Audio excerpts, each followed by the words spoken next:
A youth named Maruti was attacked and injured in a stabbing incident near the water tank in Ayodhya Nagar, Old Hubballi on Wednesday evening. The attackers, believed to be a group of 3 to 4 individuals, approached Maruti while he was standing near the water tank and stabbed him in the back and ribs. The attackers fled the scene and the entire incident was captured on CCTV. Maruti's brother Ashok immediately rushed him to KIMS Hospital where he is currently receiving treatment.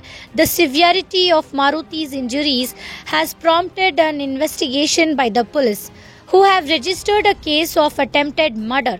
DCP Mahaning Nandgavi visited KIMS Hospital to gather details from Maruti and his family, assess the situation and assure support.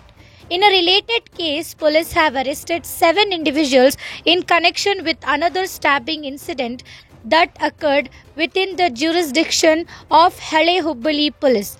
Authorities believe the attack was the result of old grievances linked to an incident during a school event. The arrested suspects are Rohit Hanchinmani, Vishal Bilana, Kushal Vijanavar, Shrikant Dundi, Vishal Doni, Ajay Hanchinmani and Prithviraj Kaudi. 2 knives and a punch which were allegedly used in the attack have been seized by the police. Meanwhile, in a separate incident at KL Medical College, a violent altercation among workers over a water dispute left 3 workers from Bihar injured. The workers were Santosh, 54 years, Bachchu, 40 years, and Bikram, 34 years, were admitted to KIMS Hospital.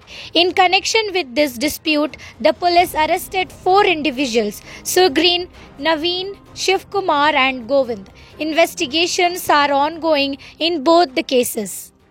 Hubballi Dharwad police commissionerate ವ್ಯಾಪ್ತಿಯಲ್ಲಿ ಹಳೆ ಹುಬ್ಬಳ್ಳಿ ಠಾಣಾ ವ್ಯಾಪ್ತಿಯಲ್ಲಿ ನಿನ್ನೆ ದಿನಾಂಕ 1/1/2025 ಅಯೋಧ್ಯ ನಗರದಲ್ಲಿ ಜರುಗಿದ ಘಟನೆಗೆ ಸಂಬಂಧಿಸಿದಂತೆ ಫಿರ್ಯಾದಿ ಅಶೋಕ್ ನಾರಾಯಣಪುರ್ ಅವರ ಕೊಟ್ಟ ದೂರಿನ ಮೇರೆಗೆ ನಾವು ಪ್ರಕರಣ ದಾಖಲಿಸಿಕೊಂಡು ತನಿಖೆ ಕೈಗೊಂಡು ಇಲ್ಲಿವರೆಗೆ ಒಟ್ಟು 7 ಜನರು ಆರೋಪಿತರನ್ನು ವಿಚಾರಣೆಗೊಳಪಡಿಸಿ ಅರೆಸ್ಟ್ ಮಾಡಿದ್ದಿರುತ್ತದೆ.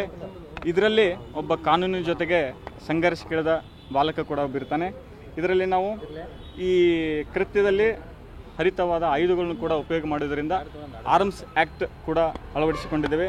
ಇದರಲ್ಲಿ ಮೊದಲನೇ ಆರೋಪಿ ರೋಹಿತ್ ಶಂಕರ್ ಹಂಚಿನಮನಿ ಮತ್ತು ಕುಶಾಲ್ ವಜ್ಜನ್ನೌರ್ ಮತ್ತು ವಿಶಾಲ್ ದೇವರಾಜ್ ಬಿಲಾನ್ ಮತ್ತು ಶ್ರೀನಾಥ್ ದೊಂಡಿ, ವಿಶಾಲ್ ಗೋಳಪ್ಪ ದೋನಿ, ಅಜಯ್ ಹಂಚಿನಮನಿ, ಪೃಥ್ವಿರಾಜ್ ಕೌದಿ ಎಲ್ಲ ಚಿಕ್ಕಲ್ಗಾರ್ ತಾಂಡಾದಿಂದ ಇವರು ಚಿಕ್ಕಲ್ಗಾರ್ ತಾಂಡಕ್ಕೆ ಒಳಪಡ್ತವರು.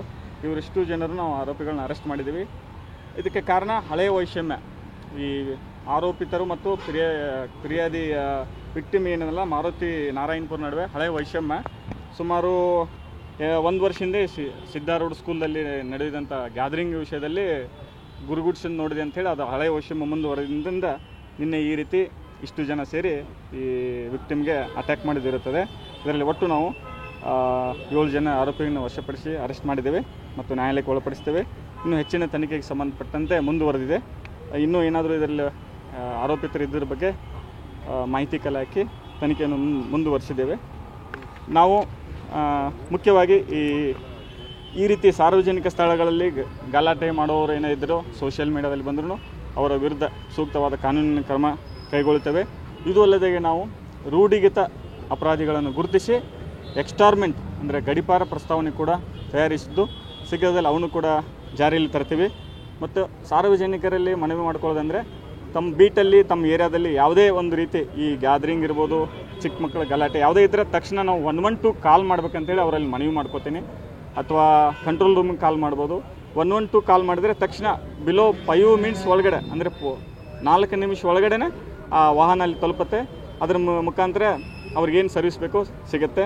ಮತ್ತು ಮುಂದುವರೆದು ನಮ್ಮ ಯೋಜನೆಗಳಾದ ಏರಿಯಾ ಫ್ಯಾಮಿಲೈಸೇಷನ್ ಇರ್ಬೋದು, ಏರಿಯಾ ಡಾಮಿನೇಷನ್ ಇರ್ಬೋದು, ಇದು ಕೂಡ ಮುಂದುವರಿಸ್ತೇವೆ. ಸೋಮವಾರ, ಮಂಗಳವಾರ, ಬುಧವಾರ, ಗುರುವಾರ ನಾವು ಏರಿಯಾ ಫ್ಯಾಮಿಲೈಸೇಷನ್ ಅಂತ ಮಾಡ್ತೀವಿ ಪ್ರತಿಯೊಂದು ಠಾಣಾ ಲಿಮಿಟ್ಸಲ್ಲಿ. ಏರಿಯಾ ಡಾಮಿನೇಷನ್ ಕೂಡ ಶುಕ್ರವಾರ, ಶನಿವಾರ, ರವಿವಾರ ಕೂಡ ಮುಂದುವರಿಸಿದ್ವಿ. ಮುಖ್ಯವಾಗಿ ಈ ಹಳೆ ಹುಬ್ಬಳ್ಳಿ ಠಾಣಾ ವ್ಯಾಪ್ತಿಯಲ್ಲಿ ನಾವು ನಿರಂತರವಾಗಿ ಈ 2 ಯೋಜನೆಗಳನ್ನ ಕಟ್ಟುನಿಟ್ಟಾಗಿ ಜಾರಿಗೆ ತರ್ತೀವಿ ಅಂತ ಹೇಳ್ತೀನಿ.